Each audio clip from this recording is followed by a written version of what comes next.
देखिए, विस्थापन आज पूरे राज्य की समस्या है। आप देख सकते हैं, सुबह ही पटिया धनबाद से आए, वहाँ भी महिलाओं के साथ लाठीचार्ज किया गया। हर जगह है। कंपनी कहती है कि 1950 में अधिग्रहण हुआ है, 1960 में हुआ है, उनके पास अधिग्रहण का रिकॉर्ड है। लेकिन जब जनता ये सवाल पूछती है कि जब आपने अधिग्रहण किया है तो नियोजन कब दिया है, मुआवजा कब दिया है, कितना दिया है, इसका रिकॉर्ड उनके पास नहीं है। कंपनी का रिकॉर्ड उनके पास है, जनता का रिकॉर्ड उनके पास नहीं है। ये दुर्भाग्य बहुत ही चिंता का विषय है, क्योंकि पूर्व विधायक और पूर्व मंत्री जो हैं वो सरकार की जो पार्टी है वो सरकार के साइड से है। वो सरकार सत्तारूढ़ दल के नेता है, सत्ता दल के नेता है।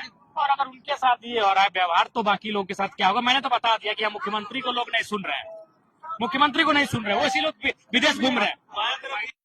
बहुत जिन जिन हथकंडों से लड़ाई लड़ी जाएगी, जैसे आप किसी एक समूह हम लोग धरना प्रदर्शन के माध्यम से डट गए, एक समूह हम लोग बंदी के माध्यम से डट गए, तो दूसरा समूह को कोर्ट में जाकर एक पीएल भी डालना होगा।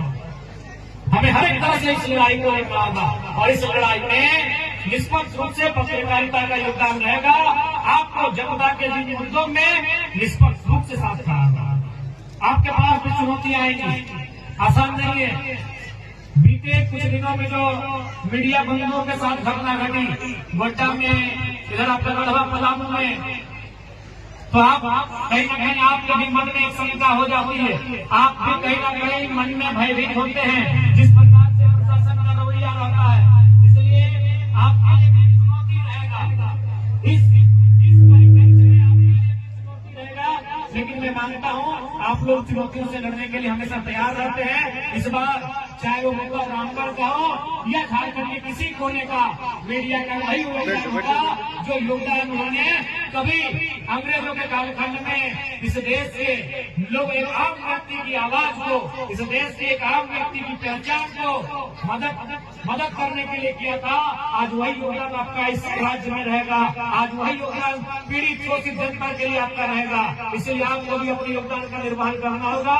बाकी विधायिका का हम होने के नाते मैंने हमेशा प्रयास किया है जनता के मुद्दों को सीधा विधानसभा के पटल पर टू द पॉइंट रखा जाए, और मैंने बिना किसी लोग लपाट के, बिना किसी इधर उधर की बात किए, बिना किसी ऐसे विषयों पर बात किए, मैंने हमेशा मुद्दों को विधानसभा पे लाके रखा है। इसलिए मैं आपसे भी अनुरोध करूंगा, जितने भी मीडिया के साथी हैं, मीडिया के बंधु हैं, आप देख सकते हैं इसी वातावरण में आप भी जीते हैं, इसी आबो हवा में आप भी रहते हैं। आप देखिए आज क्या है प्रदूषण का हाल, आज ये कंपनियों की क्या है मनमानी, आप देखिए चारों तरफ क्या परिस्थितियां है, रहने के योग्य नहीं है ये क्षेत्र।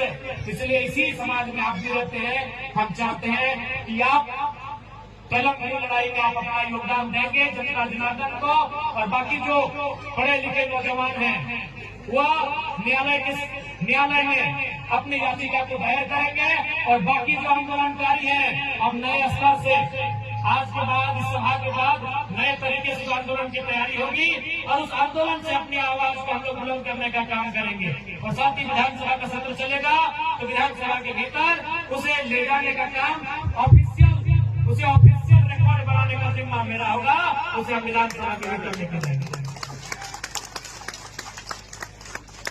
हाँ, सभी से मेरा आग्रह होगा, याद सबको समझना होगा परिस्थिति को, आज इस राज्य की परिस्थिति को सबको समझना होगा और सबको मिलकर साथ देना होगा। कि मैं सभी से अनुरोध करूंगा, क्योंकि समय का अभाव है, ठंड का मौसम है,